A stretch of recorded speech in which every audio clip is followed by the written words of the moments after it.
said the Civil War wasn't cool?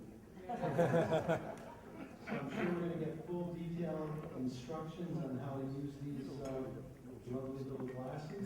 Frank's going to come up and introduce our speaker.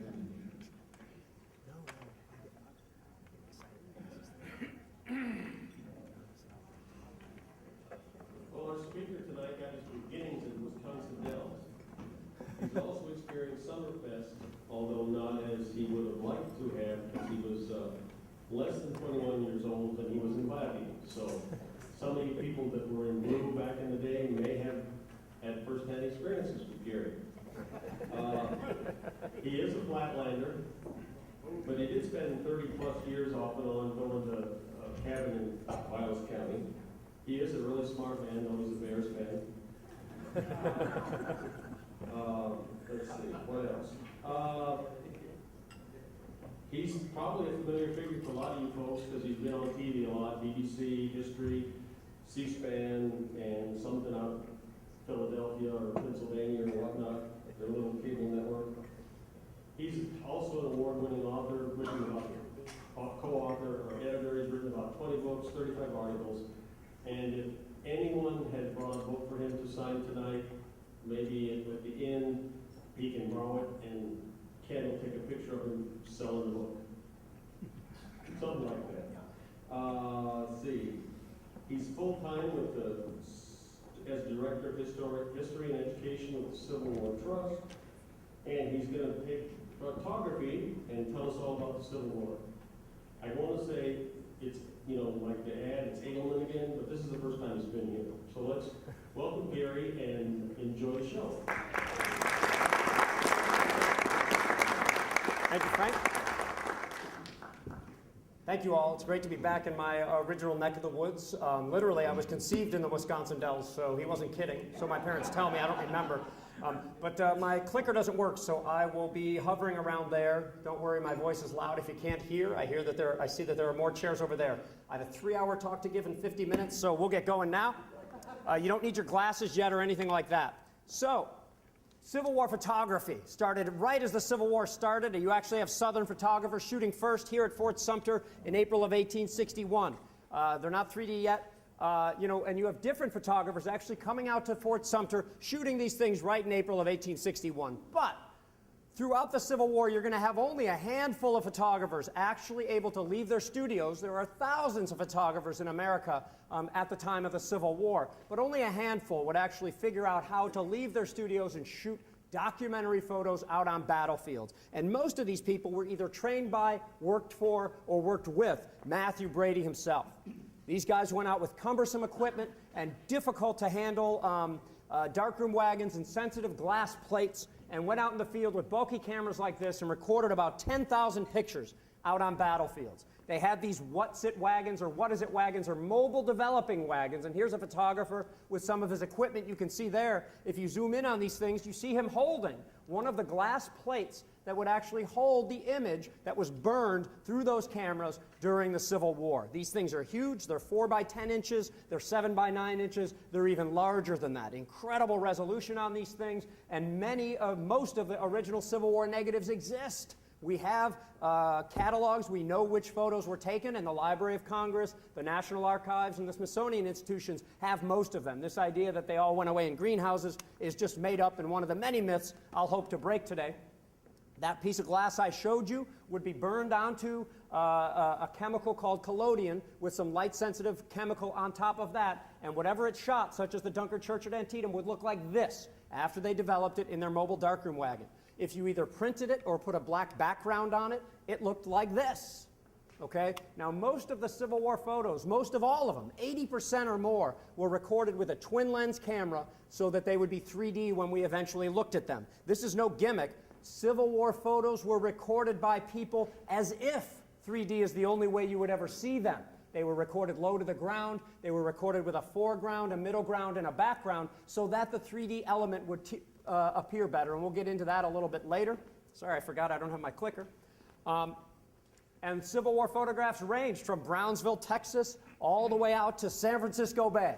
But the majority of Civil War photos were not recorded out in those areas, because look at it this way. If you're a Civil War photographer and you have limited use of railroads, you can say, okay, well, I'm down in Mobile. Where should I go next? Let me spend 4 weeks and go up to Bentonville, North Carolina. Oh, I have a few more weeks to spare. I'm going to go down to Charleston and Savannah. Oh, you know what? I have another month. Let me go up to the area around Nashville. This is what it would be like to record Civil War photographs in what we call the West. To do this same thing in the East, all the battlefields are there. So not only do you have most of the photographers working in the population centers of the East, but you also have most of the photochemicals coming in through that area, and you have battlefields that are close together that people in the population centers care about. These are the battlefields people are hearing about during the Civil War. And in that fashion, these photographers went out after Fort Sumter into the camps of Union soldiers. Most Civil War photos are recorded not only in the East, but they are recorded by Union photographers. The blockade worked. The South quickly ran out of photochemicals, and what chemicals they had, they used for the more lucrative portraiture trade instead of wasting time going out to battlefields and camps like this. But for better or for worse, these are the boys of '61, ill-fitting clothing, blousing their trousers into their socks, things that reenactors say are wrong, but they were doing this in 1861. They did not have anything to do, so they played soldier, they had fun. It was a grand adventure. Even Fort Sumter was bloodless, so this was a grand adventure, and it was a bloodless adventure. So they did things like this on battlefields, but eventually, of course, there's going to be a battle at Bull Run, followed by 9,999 others, engagements, battles, and whatnot. And eventually, photographers would go out and do their best to follow the armies onto battlefields, recording not-so-fresh graves at the battlefield of Bull Run in March of 1861. And then by April of 1862, recording fresh graves, an American first, on a battlefield. This is near Dam No. 1 or Lee's Mills on the Virginia Peninsula. 2 months later, recording a field hospital at Savage's Station. This is a real documentary photograph. These soldiers had just fought. The day before this, at the Battle of Gaines's Mill, and here they are at a hospital, most of them would be captured the following day when the Confederates actually overran this position. 2 months later, fresh graves on the Cedar Mountain battlefield. These soldiers are standing near them there, and at that same battlefield, dead horses on a battlefield. They're finally getting closer and closer to the things that all these Civil War photographers wanted to do, and that is to show the human carnage of battle, something they accomplished the following month at the battlefield of Antietam, where 20 negatives were recorded, and 20 is a lot. Okay? When you go on a battlefield tour to now, you can usually take more photos in the first 2 minutes than a photographer would have hope of capturing all day or all week even. But these things were recorded at Antietam, and they made it into Matthew Brady's studio in New York, and people are looking at them in 3D. Things like this, the Bloody Lane. And this was not what they imagined. They had heard what war was all about, just like people who aren't in the military today. Even seeing films, you don't get the full picture. Well, they had an especially distorted picture of war at the time. War was glorious, and if you did die in combat, you would have been up near the top of that enemy's fort with an American flag maybe draping across your breast and a little trickle of blood coming from the corner of your mouth maybe. It certainly wasn't this, piled up, lonely, far from home, face pressed to the earth. It is the antithesis of glory, and these 20 images shocked the nation when Matthew Brady unveiled these things. The most famous quote about it, a New York Times article said, "If Mr. Brady has not taken the bodies and laid them across our dooryards, he has done something very like it." Now, you might think, by the way, that people would see this and say, we have to end this war, and some did. Okay? But just as many people, including Abraham Lincoln himself, said, we have to continue this war so that these dead shall not have died in vain. So photos do both things, and we still talk about these things when you see coffins coming home from overseas today. These 20 photos were followed by 3 more at Corinth, the only photos of dead soldiers taken in the West. 1 at the Battle of Second Fredericksburg as part of the Chancellorsville campaign. 37 at Gettysburg, more than anywhere else. 8 at Fredericksburg in 1864 outside the battlefield, 6 at Spotsylvania, and 22 at Petersburg. Exactly 97 photos of dead soldiers on battlefields. Exactly. Every photo you've ever seen in a Civil War book or seen in the Ken Burns series or any movie, if that soldier is actually dead, it comes from one of these 97, and therefore, this is a precious resource. We don't have many of these things to look at. We have a teeny percentage of the actual soldiers that were killed in combat actually photographed. Maybe that's a good thing. But This was a difficult recipe for photographers to accomplish. Think about it. These are Union photographers, and they're recorded in the East. The Union did not have a lot of victories in the East, especially at the beginning of the war, and they needed to be right next to the battle when they didn't know where the battle was going to take place, and they needed to have easy access to that battlefield as soon as possible before the soldiers were buried. So it's a very finite resource that we can look at when we talk about Civil War photos. Civil War documentarians were not only concerned with securing the human carnage, of course, in what seems like a normal photo taken on Morris Island, you can actually see that all these people are watching something in the distance, and when you zoom in, you can clearly see that there are Union ironclads firing on Confederate positions in Charleston. You see the ironclads and the monitors here, and the ironclad warship belching smoke. There are actual photos of Civil War combat. Maybe not the type you'd imagine with lines running back and forth, but this is the best we can do. They accomplished that during the Civil War. And all these photos, whether they be still shots, camp scenes, or otherwise, would be sold as little stereo views to be seen in 3D, or as photos like this. Here, the Burnside Bridge, a big 7 by 9 inch print directly made from the original negative. Now, you couldn't print a photo like this in a newspaper, Harper's Weekly, Frank Leslie's illustrated newspaper. You couldn't do that at the time, so they would give it to an artist and convert it to a woodcut or an engraving. These could be printed in newspapers and magazines, and in this fashion, 1 million people could actually see your photograph within a couple of weeks or months of when it was taken. You could also take this engraving and color it, and that could be sold as an art print. So you could buy the original photo, and by the way, with the woodcut, you sometimes take liberties like adding the soldiers, if you'd like. You could color it and sell it that way. Now, the negatives on which these things were recorded, I told you that they were there. This, believe it or not, this horrible-looking room in Matthew Brady's nephew's house. Each one of these little sleeves contains one of the Civil War photos that we care about. And there they are, just scattered about. Luckily, this became the heart of the National Archives and some of the Smithsonian actual collection. These things were gathered up, and a lot of repositories have them, but nobody presents them as well, even close, as the Library of Congress. I'm sure some of you have used this before. They have about 7,500 Civil War negatives and a couple of thousand more prints, and you can go to these things and download them. You can look and become a Civil War expert on your own and download these things in such high resolution that you can zoom in, and still not lose the quality of Civil War photographs. What I mean by this is that you could take a photo like this, record it on a pretty big piece of glass. Now, how much bigger is this than the 35 millimeter negatives that most of us grew up with? Okay? And those 35 millimeter negatives had a grain to them. You recall this when you'd blow these things up or even print them normally. There's grain. This is a chemical sheet. You could theoretically blow this up to the atomic level. That's where that grain appears. Even the best digital cameras of today are just approaching the quality of some of these original Civil War wet plate negatives. So you can take this photo taken along the Warrenton Turnpike at Bull Run and zoom in and see more. If you're a big enough loser, you could even look at the individual bricks and confirm that the house is indeed the same. Who would do something like that? You could zoom in even closer. That's me, by the way. And you could zoom in closer and see that this guy is holding a cannonball that he no doubt just found on the battlefield. You can see one of the sons of Mr. Robinson who lived on Henry Hill, and learn more about the Civil War by looking at these things. This, even from a print at the National Archives, which I scanned at a higher resolution and started wondering if I could read any of the grave names on the temporary headboards of Confederates. And by the way, this photo was taken right next to the visitor center. This is the parking lot here. This is where Griffin's guns are deployed on the first battlefield of Bull Run.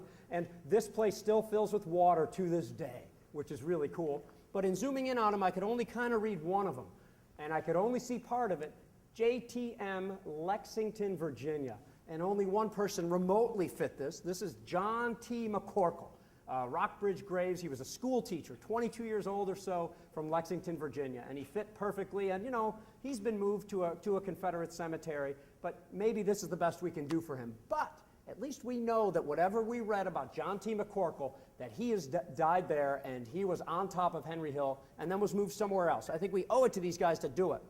You can also zoom in on the photos of the dead themselves. This one, a particularly young Confederate soldier, but by turning it upside down and looking closer, this might be disturbing to some of you all. That's not my goal. My goal is that you can see the thread in his clothing. You can see the beard, that he was probably his first beard. that he was growing probably to fit in better in this army. When he charged into battle 2.5, 3 days earlier, full of life, and now just a nameless soldier. We have no idea who he is, but maybe figuring, looking at this stuff and looking at his hair and everything, I think it humanizes it and has us understand the Civil War a little bit better. That goes for even you could say a happy or a disturbing scene, depending on how you look at it, a cockfight outside of Petersburg, right in between some of the large battles that characterize the siege of Petersburg. Here these guys are about to have a cockfight. If you zoom in on it, I don't know what just happened there, but it should be of some concern to me. Let's try it again. Okay, well, I skipped a couple.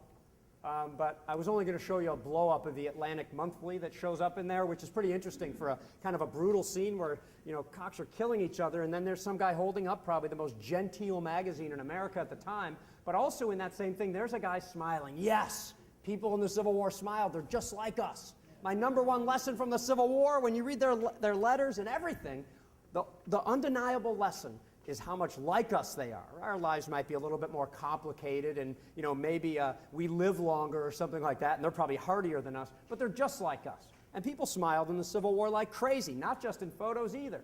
Here at the Miller farm at Antietam, just weeks after the battle, standing, you know, this is Miller's cornfield. There's bodies all over the place, and yet there's a girl who apparently, whose sister probably got head lice or something. I mean, they didn't shave girls' heads back then too much, but she's smiling.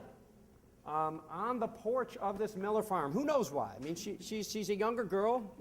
You know, they giggle a lot. Here's a guy building a bridge at North Anna, smiling. And the more you look at it, you can see it. And I always like to show my favorite smile of the Civil War, the confident smirk of my favorite Civil War woman, Kate Chase. Soon to be Kate Chase Sprague, Salmon P. Chase's daughter, who was just so socially competent that she sort of took over Washington when she came and told Mary Lincoln, I would be glad to have you call on me at any time. And she was only 19. She deserves the confident smirk.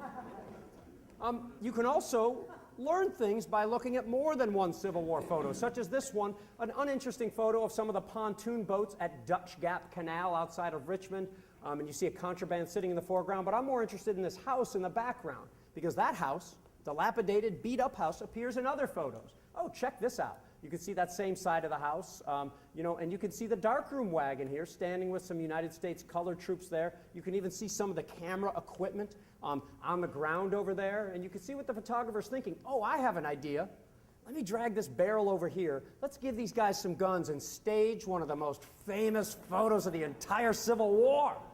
Okay? Which, you know, you should wonder about this anyway, because all of us are supposed to think about these things. You know, what is this photographer standing in the open during a battle, setting up his camera? It takes like 15 minutes to take a photo. That's a stupid guy standing there doing this. So, you know, watch out for this stuff. Here at a Confederate railroad bridge that the Union had then taken over, the photographer shows up. It only took me about an hour. After doing some research, nobody knew where this was. It's labeled Blackburn's Ford. It didn't look like Blackburn's Ford. So talking to some people at Manassas at the park, I came to realize that this was probably the Confederate Railroad Bridge, not a road bridge. In fact, you could see what appear to be some housings for rails over there. And you could see a little rivulet there in an S-curve.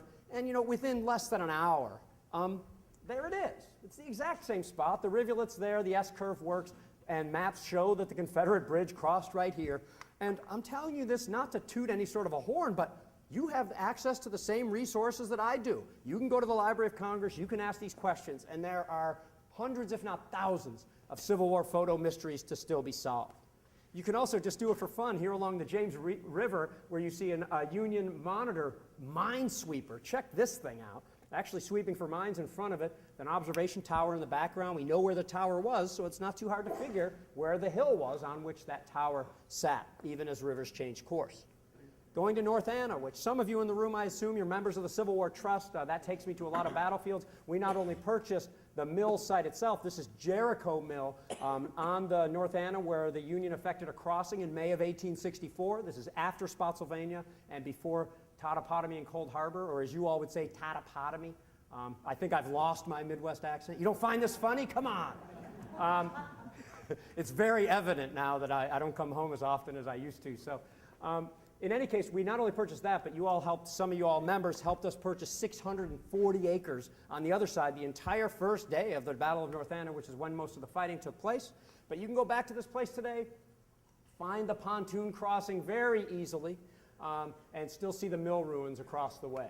You can even see when they went to Jericho Mill and built this bridge, they needed a road, to get the equipment up. And when you walk up on that hillside, the road is just perfect. You can see the road that the engineers built that day. And this stuff brings us closer to the Civil War. And as the education guy at the biggest Civil War group, that's my job. It is to try to open up little windows, whether it be photos, whether it be some account, whether it be a book or leveraging your teacher or something like that, to hopefully for a minute.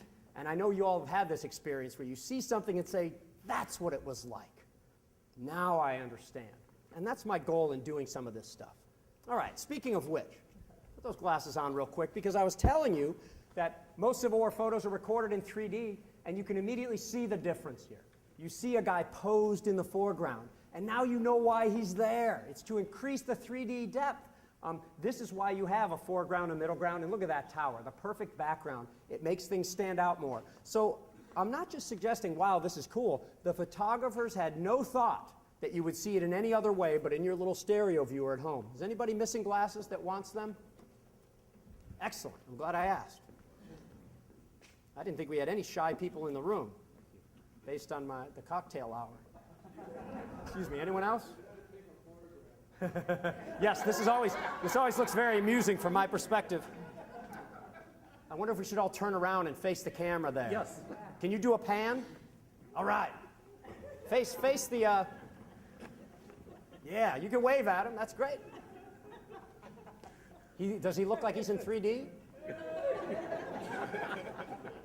Now, if my talk goes over by 60 seconds, this is my excuse. Okay, so I just have a few to show you. Here's a different human pyramid like I showed you at the beginning. Again, you can see how things pop out a little bit more. This is before the war started. You can see why a tree would be in the foreground in front of the White House. And man, that building looks a little bit more impressive, I think, in 3D. The gabion baskets that they used to shore up the damage at Fort Sumter. This photo not taken until 1865, but you can really see the damage and the repair that they did at Fort Sumter in a 3D photo. And beautiful. I don't know if anyone ever been to this bridge before. It's called the Thomas Viaduct near BWI Airport. Not exactly in these parts, but it is still the largest stone bridge built on a curve in the world to this day. Still there, very impressive. And Relay, Maryland, where this bridge is, was very important. This is the place where the trains decided or had to choose to go to Washington or Baltimore. If the Confederates would have captured this, they could have taken the train into Washington. It would have been much easier than their other attempts later. So the Union occupied it very early when this photo was taken. Here's the photo I showed you earlier, and you can now see the Warrenton Turnpike at the battlefield of First Bull Run here in the foreground. Now one of the busiest intersections in America for those of you who have been here before. And again, you can see why the stone house really stood out as such an icon at the time. And you can go back and see it today. You can take your own 3D pictures. By the way, you can use your camera phone and take a picture and move it an eye width over. And then all you need to do is use a program to make it red and blue, and it works. And here's that photo I showed you earlier. Again, the parking lot is back there, and I just wanted to show you in 3D, but the land in the background is just the same. And here at Manassas, one of the best 3D photos of the war, seeming Confederate children or Confederate-clad children seemingly facing off against Union cavalry at Sudley Springs Ford on Cat Harpin Run near Bull Run.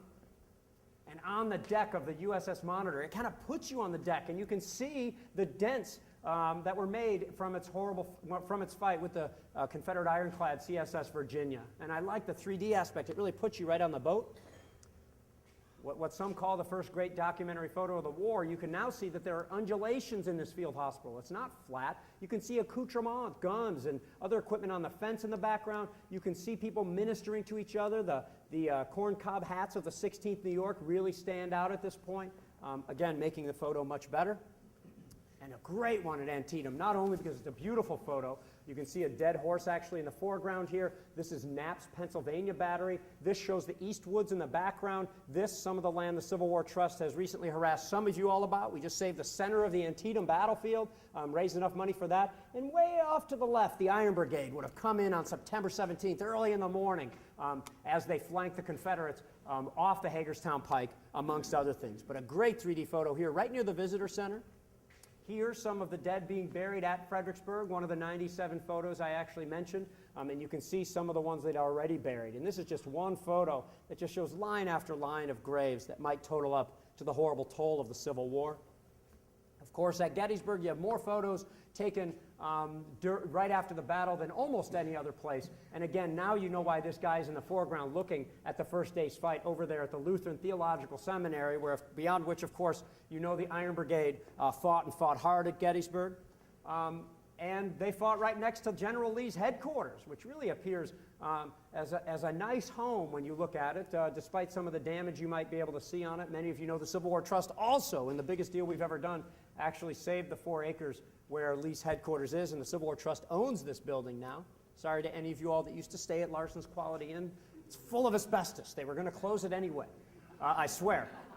The fighting roared from the first day back onto Cemetery Hill, next to which the Iron Brigade also fought, and it gives a great view here along the Baltimore Pike, one of the fences in the foreground, all the way through the Evergreen Gatehouse and on to Cemetery Hill. A beautiful Matthew Brady photo.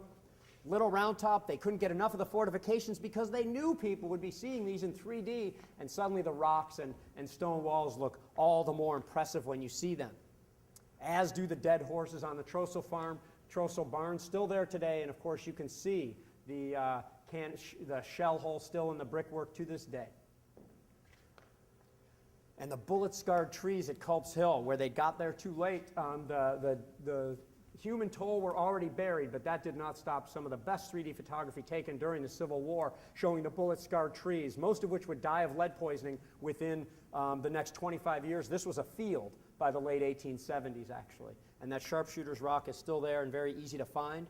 And suddenly a photo you've probably seen many a time. Maybe you feel this is humanized. You can see this soldier might be taller than you previously recognized. And if you go back there today, you can not only see this lichen and algae growing on this rock, but that crack in that rock, and every single thing that you can see is real, it's authentic.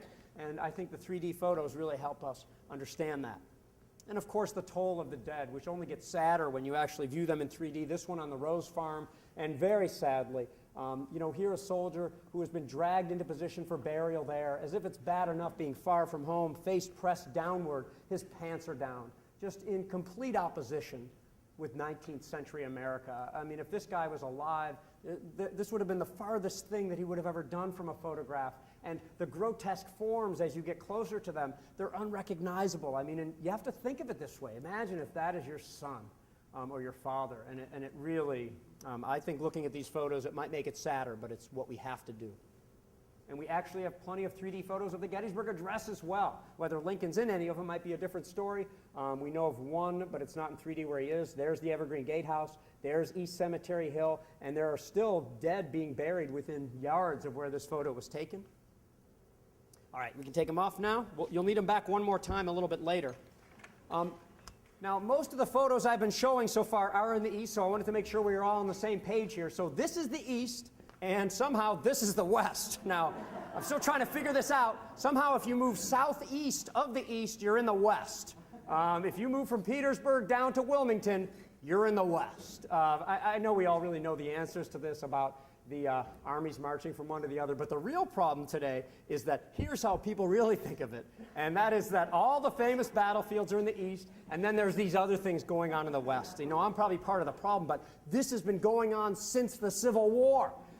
Back during the Civil War, you'd have people out of Vicksburg like, whoa, look at us, this is really important, and then something in the east happens and it erases it all. Abraham Lincoln couldn't believe it. When he'd captured, I think, his armies had captured 100,000 square miles of territory, and then suddenly Lee wins a few battles in June, and it's as if the Union had not won anything. And suddenly Europe's going to join the side of the South. Lincoln could not figure it out. And when you listen to site managers, at Prairie Grove or Vicksburg or Franklin or Chickamauga, you see the same thing. It's been going on for more than 150 years. But we do have plenty of Civil War photos from the West. It's only 5% or so, but that leaves us with a lot. We especially have a lot around Chattanooga. A rough photo, but one of my favorites. Joseph Hooker standing in the shadow of the mountain he helped capture a month or so earlier. And that place you can just go right back to. And in one of my greatest coups, I had a guy from Vicksburg, Mississippi stand and play Joe Hooker. He didn't like that, but he was the tallest guy there. And then, actually on Lookout Mountain itself, the Union armies were camped there so long that there were permanent photographic operations during which everyone wanted to have their photo up there and during which Civil War soldiers displayed what you see on battlefield after battlefield, not in the heat of battle where they are expected to charge dangerous enemy positions, but my main conclusion is that Civil War soldiers are crazy. Look at these guys getting closer to the edge with every photo. I mean, look at this nut who actually gets all the way over to the edge and dangles his leg even lower down. These guys, they did quite enough on the battlefield. They didn't need to be risking things. Look at this. I mean, a wind could come up, and you don't even know what's going to happen. And here in one of the few photos, there's about 200 photos taken of the Gettysburg battlefield during the Civil War, 300 at Port Hudson or so. You've got 500 at Richmond or so, and you have 3 at Shiloh. 21 at Vicksburg. That's the problem in the West. We don't have a photographic documentation, but this is one of 3 photos taken there. But, if you zoom in on these boats again, you see just like, oh my God, are you supposed to cross across this thing? And I started looking at more photos of boats and whatnot, and apparently people are crossing with heavy loads on these little planks here. I mean, this is just insane. What's going on here? Where's OSHA during the Civil War when you need them? I mean, this is a crazy thing to live through. Now, another thing that just last fall by chance, I said, oh, I like Atlanta. Let me look at some Atlanta pictures, okay? And long story short, because I asked that question, I was able to link 40 different photos together, most of which had never been linked together before, mostly on my train ride home. I'm a train commuter, so I was just able to do this while I looked at it. I know something about the Atlanta campaign, but I'm not so familiar with the stuff that it gave me a particular advantage. My point being, anybody could do this. And I linked these 40 photos together from Peachtree Street over at Fort K all the way down below what they call Fort W. I did it mostly by looking at some of the most famous structures, and the number one most famous one, it's not in this photo, but that's the Ponder House, the Ponder Mansion. You might know the photo. It's bullet-ridden and shell-torn. There's huge holes in the side of it. And using that, I said, okay, well, I know where the Ponder House is, and I know Fort X is right next to it. Oh, there's a distinctive tree. Hey, that tree appears in other photos taken from Fort X, so now I can link those things up, and so on. I won't punish you with all the details now.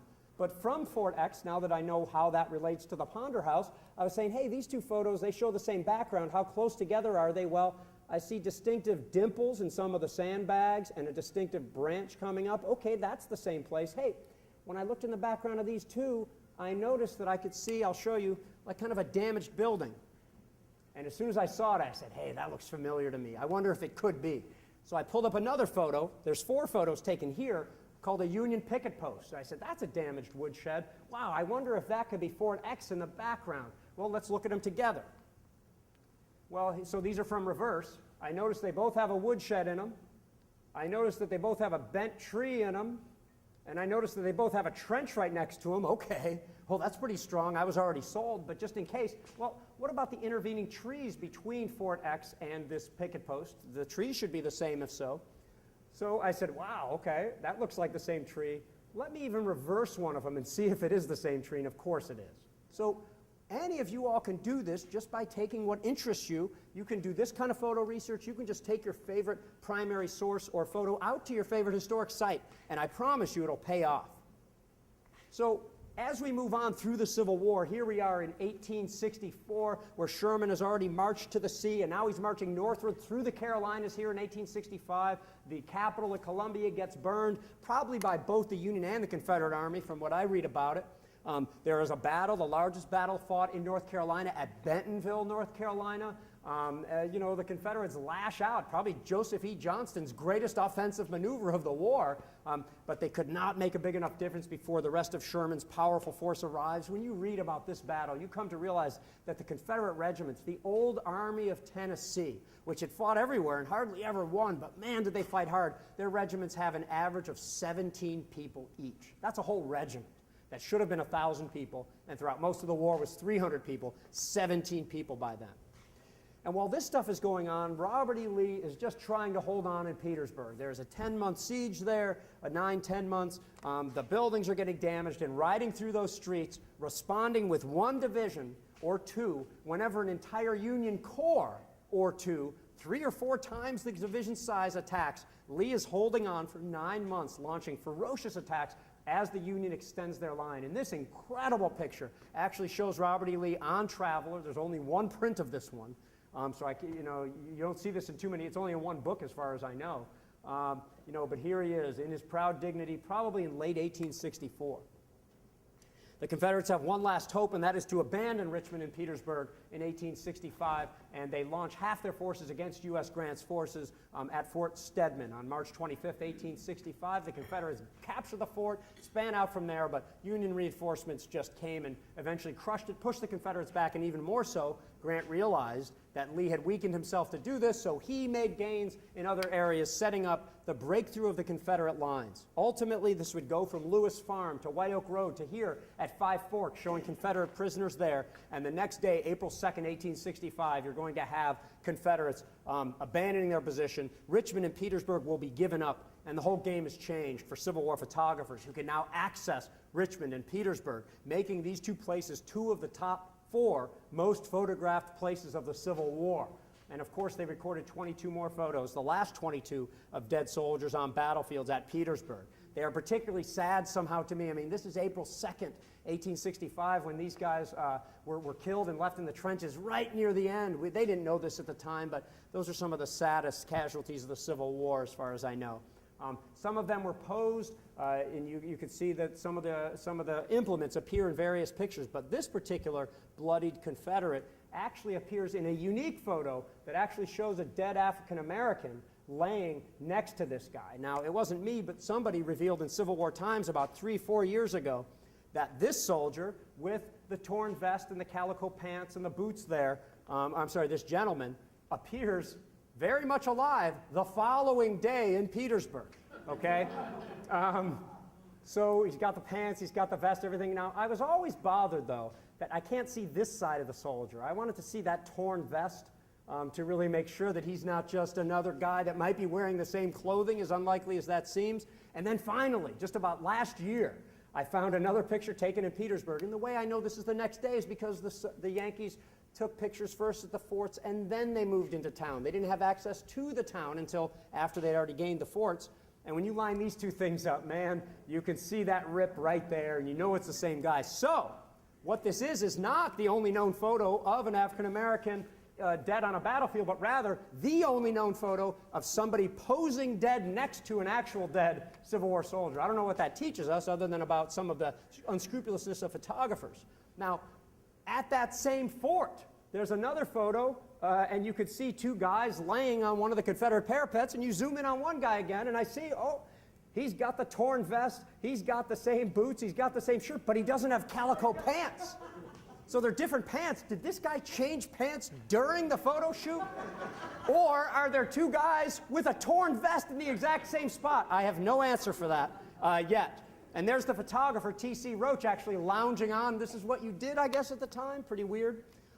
Of course, while this is all going on, Robert E. Lee is moving westward, trying to hook up eventually southward with Joseph E. Johnston. They fight at Sailor's Creek. They fight here at Appomattox Station. But you know what happens the next day. Robert E. Lee will go to the McLean House and surrender to Ulysses S. Grant. Here he is riding away in his proud, the worst moment of his life. I mean, I think deciding to fight for the South was easy by comparison to actually surrendering the Army of Northern Virginia. And the McLean House itself, anybody here by chance go to Appomattox 150? Now that was way to go, yeah. That was really a meaningful event. I am not glad the 150th was over. This has been the greatest 4 years of my life, but I don't run a newsletter.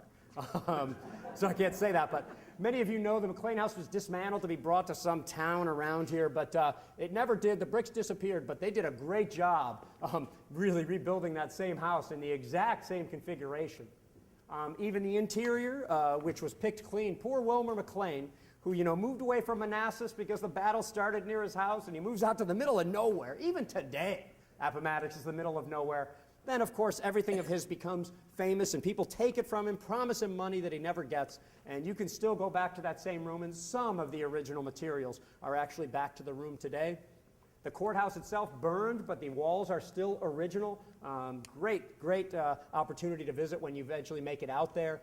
In these photos, you can see all sorts of cool things. Here's Wilmer McLean himself actually standing weeks or months after he had become famous at Appomattox. In one of the other photos, you can actually see a guy who appears to have a ridiculously tall top hat. I mean, look at this. It's actually part of a light post, but for those people that think it's part of a top hat, there's only one person it could be if he has a tall black hat, and that's Abraham Lincoln. as you well know, because you go on eBay today, and anyone with a top hat, even if it's from 1870, that's being sold as a rare Abraham Lincoln photograph. So, you know, I run into this all the time as a Gettysburg guy. They just show photos here, and, oh, that's a top hat, that's Lincoln, that's Lincoln. And so I do this only somewhat sarcastically because it drives me crazy. Now, after Lee surrendered, they're still fighting, and it's incredible. Joseph E. Johnston and William Tecumseh Sherman are, you know, negotiating the surrender of Joe Johnston's armies at Bennett Place in North Carolina. And while this is happening, it took 2 weeks because they both tried to do too much, and Washington flipped out when they saw that he was trying to make political decisions instead of military ones. But during this time where they're talking surrender, here are paroled soldiers from Appomattox walking their way down to Greensboro, North Carolina, and mingling with the still active soldiers. I mean, just think about this. You know, that's getting confirmation to these soldiers that the South's mightiest army is now surrendered. So it's an incredible time. There's no such thing as reading too much about these incredible events. But eventually that would happen April 26th. Throughout May and June, you're going to have the rest of the Confederate forces surrender in the Trans-Mississippi, at Galveston, Texas, out in Oklahoma under Stan Wadey. In Irwinville, Georgia, May 10th, 1865, Jefferson Davis will be captured and imprisoned at Fortress Monroe. I don't know if you've ever been to the casemate there, but man, they have it all set up just like in this drawing with the same chair and the same window. You can even take some loser friend of yours and sit him in the exact same spot and then make fun of him at talks that you give. But during this whole time, you have Richmond open to Union photographers, making it one of the most photographed cities or places of the entire Civil War. 500 photographs were recorded around Richmond, in and around Richmond, in 1865, in the spring alone. And down this street walked Abraham Lincoln, unfortunately, right before the photographers got there to go sit in Jefferson Davis's chair. On the way, he was flocked by recently freed African Americans. Imagine this moment. They just crowded all around him, and there's some great accounts of that. If they would have walked by Libby Prison, they would have seen not Union prisoners in the windows, but Confederates imprisoned in their own prison, in the infamous Libby Prison, which was, of course, moved to this area for the Chicago World's Fair. And while this is all going on April 14th, 1865, you have the flag raising over Fort Sumter. Ships crowded Charleston Harbor for the occasion. They brought Major Robert Anderson back to re-raise the flag exactly 4 years after it was brought down. And that same day, April 14th, 1865, you have Union and Confederate soldiers fraternizing, actually very close to one another, and from what we can tell of the accounts, getting along pretty well that day for just having had all these cataclysmic events happen. But this is April 14th, 1865, the same day Abraham Lincoln, after enjoying one of the best days of his entire life traveling through Washington with Mary Lincoln, goes to Ford's Theater to see Our American Cousin, an incredible hand-colored photo of Laura Keene, showing, I think, some of the charm for which she was known at the time, and an actual playbill of Our American Cousin. And you know the story. Lincoln sits in that chair, him there, Mary, and then Clara Harrison, Major Rathbone there. John Wilkes Booth sneaks into that door there. There was not a guard there at the time like you see in the photo. Shoots the president, stabs the Lincoln guest, jumps onto the stage, Sic Semper Tyrannis, runs out the back door, and Abraham Lincoln is taken across the street where he will expire the next morning. As you know, just by chance, an amateur photographer was staying in the Peterson house at the time, and as soon as Lincoln was brought out, recorded this incredible photo showing the pictures on the wall, the condition of the bed, everything like that, and artists just flocked to this scene to try to portray this. You know, there were a rotating group of people that came in to see the president during the many hours when he was just barely hanging on, but they got a little out of hand. There was never, you've been to this, some of you have been to this room. I mean, it's not a very big room, and yet all these people are in it, and eventually you're going to have more people in it. The room starts to grow. It's called the rubber room, until eventually there's more and more people hanging out in there. And then they're actually posing for the camera in there, and things got really out of hand after time, you know. Thank you. And while this is going on, Robert E. Lee has returned back to Richmond, to his rented home. His wife was sick. He was anxious to get home, take off that uniform, and he returned to this house on Franklin Street, still there in a really good state of preservation, owned by a home builders association there. But it is behind this house that you have just this humble porch. It's a backyard porch. But this is where some of the most iconic photos of the entire Civil War were recorded. Robert E. Lee with members of his family and staff standing just 11 days after Appomattox I'll point out a crack in the door right there. Some of the bricks he's standing on, you can actually see the stand behind him to keep his head still. This is something they did a lot in the Civil War for a 4, 8, 12-second exposure. The most famous of them has him, silhouetted almost by a cross in the door right there. So you can go back to this place today, and you just can't help it. It's really, really cool. You can stand on the same bricks, the same crack in the door. It's the same door, probably the same doorknob as well. So you want to take another look at that photo, figure out how Robert E. Lee looked and felt, and then stand there and look just like him, just like him. And then if you realize you failed, you try it again. And you realize maybe because you're a Yankee, maybe it doesn't work. So you go there, take another look, put on a Confederate coat. Aha! And maybe that works a little bit better. I probably have 40 of these with which I won't punish you today. But about this photograph, if you zoom in on it, you can actually see in one of the versions, up in the corner it said, "Don't use," scratched into the actual negative. And if you look at a lot different part of this, you can see that right next to the door it says, "Devil," right next to it. So what happens here is that some Union soldier took the Confederate commander, wrote "devil" on his house. Brady and his guys realized it and said, maybe we don't want to use this one. And in some of the other photos, you can see it's been smudged out. So you can establish the orders of the photos that are actually there. So an endless number of things you can learn by doing this Civil War photo stuff.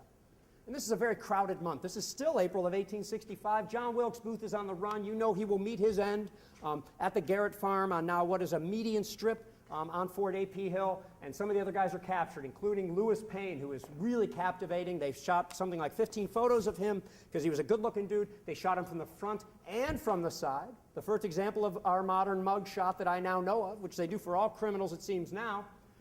And there they are, taken out that summer on a very hot day to what is now Fort McNair National Defense University, and they are brought up to the gallows. You can see George Atzerodt, who was supposed to murder the vice president and didn't. Davy Harold, who took part in the plot and stayed with Booth. Lewis Payne, the tall one, and Mary Surratt, who can't even keep her wits. She is overcome with emotion at this happening, that she's put to death within a few minutes. They are looking at their coffins right next to it. The holes had already been dug, their grave holes, and on the wall behind them, the shovels that will be used to actually fill them in. And when they did so, we have accounts of that. Some of the guys fell into the grave by accident. They were joking and playing. It's a really odd day.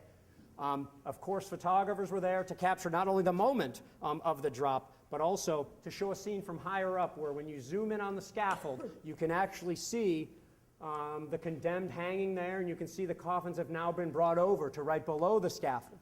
They were probably placed in as soon as they were taken off of the ropes. In the background of this photo, you can still see the unfinished Washington Monument, as well as the Smithsonian Institution's castle standing out as one of the greatest edifices in Washington. And I don't believe it, but some people like to say Little Round Top and Big Round Top, visible right there at Washington, D.C. And of course, you can go back to Fort McNair now, and you can see that while a lot of it's changed, this building is still there, but the bulk of it is a tennis court now.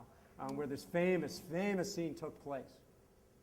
It's still not over, of course. You have the following day, after John Wilkes Booth was captured, the greatest maritime disaster in U.S. history. The USS Sultana, or the steamboat Sultana, would sink with thousands of Union prisoners on it, former prisoners just going home. Another really sad ending to the Civil War.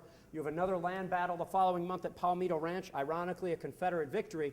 And then in May, late May, you have the grand review of the Union and Confederate armies up Pennsylvania Avenue here. There's Willard's Hotel. There's the Capitol. They curved by the Treasury and went to a reviewing stand in front of the White House here. We have all the dignitaries. Here's part of the grand review going by, actually. And you can see, when you zoom into the crowd, they're anxiously awaiting it. I ask a lot of people what Civil War moment they would most like to witness during the Civil War. And I've heard a couple of them say, I just want to see the armies march by.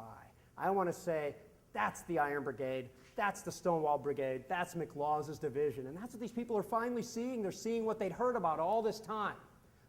You can zoom in and see Winfield Scott Hancock, my favorite general, sorry to anybody who disagrees, in command of the Veteran Reserve Corps. And when you zoom in on the dignitaries, this is just unbelievable. I just happened to look at the other side of the stereo negative instead of the other one that had been looked at. And here you have U.S. Grant looking directly at the camera. The profile in a ghost of Edwin M. Stanton, Secretary of War, President Andrew Johnson, former Vice President, Wesley Merritt, bespectacled George Gordon Meade, Commander of the Army of the Potomac, Navy Secretary Gideon Welles, William Tecumseh Sherman, Montgomery Meigs, and several others, including Eli Parker, the Seneca Indian on Grant's staff, maybe Horace Porter there. An unbelievable photo that shows the entire Union High Command all in one little negative, and no one had noticed it before until I think January, when I literally just zoomed in on this, when you could actually, they knew these guys were there, but nobody really looked at this side of the negative. These things are available for all of us to do. So after this is all over, of course, we're left with the dead. 620,000 is the number I still use. Some people now say 800,000, 700,000 because of a study that was done not long ago by a statistician. But that study just said that it's somewhere between 620 and 850, a completely unhelpful figure. Imagine your weatherman saying you're going to get from 2 to 80 inches, which they actually do sometimes. Completely unhelpful. But these dead are buried all over the place, of course, here in national cemeteries such as at City Point, at Hollywood Cemetery at Richmond. If you've never been there, by the way, here's a person right here. Okay, this thing is huge. If you've never seen the monument to the Confederate dead there. And people go visit these cemeteries. I'm sure all of us have before, and that helps perpetuate the memory. Also helping were that Civil War veterans formed groups. They marched in parades, they wrote books, they formed newspapers. And they gathered at battlefields, of course, over time, and they would erect monuments on these battlefields, monuments that we can go and see today, such as one of the earliest monuments on any battlefield here at Bull Run, right on Henry Hill. Put them on one more time. You don't have to, it's up to you.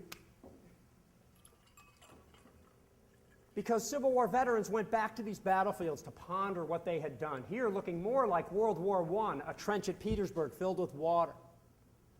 And the ruins of Richmond, which lasted for quite a while actually thereafter. A great 3D photo showing the ruins of a railroad depot, debris in the foreground. But I don't know if you could find a single Civil War 3D photo that can speak more than this one. Recently freed African Americans standing with the ruins of their capital city, of the Confederacy behind them, with all the hope in the world still remaining before them. It is unbelievable photo. I only presume that these people were enslaved just weeks or months before this photo was taken, but just an unbelievable sort of photo that says it all, about the Civil War.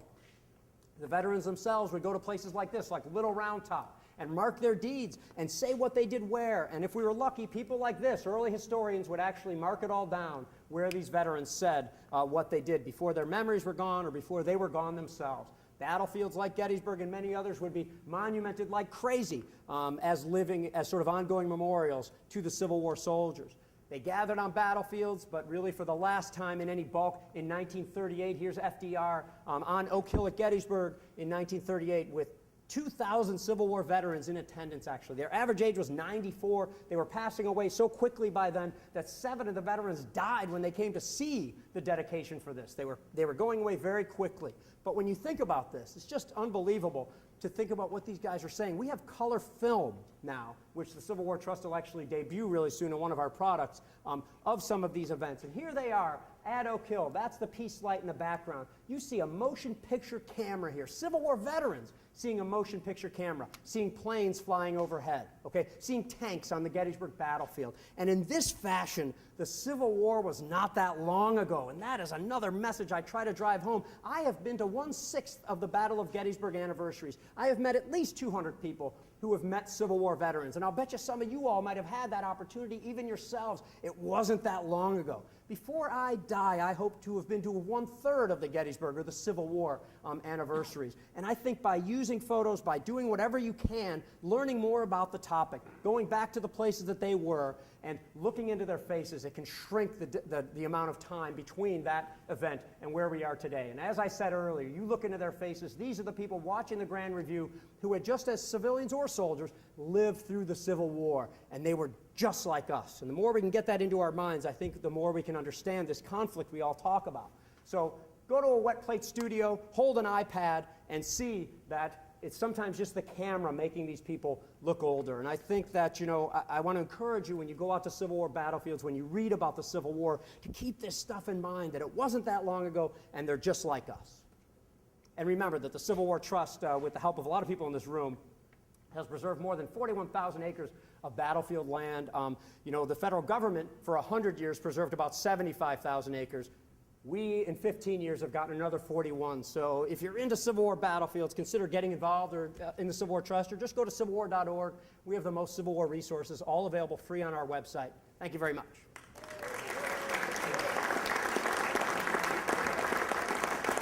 How did I do on time? Am I in trouble? No. That was all one sentence, by the way. Thank you. Unless I'm rejected, I'll take questions. Should I not take? I can take questions if you have any. Civil War or Star Wars. I'm good at those two things. Sir? Yeah, was there ever an attempt to capture an actual combat photograph? Did the photographers ever talk about this as a possibility? Yeah, I mean, yes, the photographers talked about it. They failed in one attempt at Antietam. It was taken 2 days later, showing soldiers around campfires, which they called battle smoke, and said that it was taken during the battle, but it's clearly not. I showed you one of the very few versions of what we can call a combat photo. There is an actual photo that shows Union soldiers advancing up the western bank of the Rappahannock River during the Second Fredericksburg campaign, but you simply could not take a photographer and put them in the middle of the battlefield to secure any of this, and if you tried to take it from so far away, like at Nashville, they took photos during the battle at Nashville, but all you're seeing is smoke and haze. So they tried to the degree of safety that would be allowed. Matthew Brady actually went on to the first Bull Run battlefield, and he had an assistant carrying a mobile darkroom pack. It wasn't even a wagon. Went onto the battlefield, but if you're a Union photographer, you need to win in order to get those photos, okay? And the Union did not win, and Matthew Brady broke most of his plates, spent the night supposedly using a sack of oats for a pillow. Oh, poor guy. I mean, he lived through the night. But didn't get a single photo. The first photo associated with the first Battle of Bull Run was that October of Union prisoners down in Charleston, South Carolina. So they did the best they could.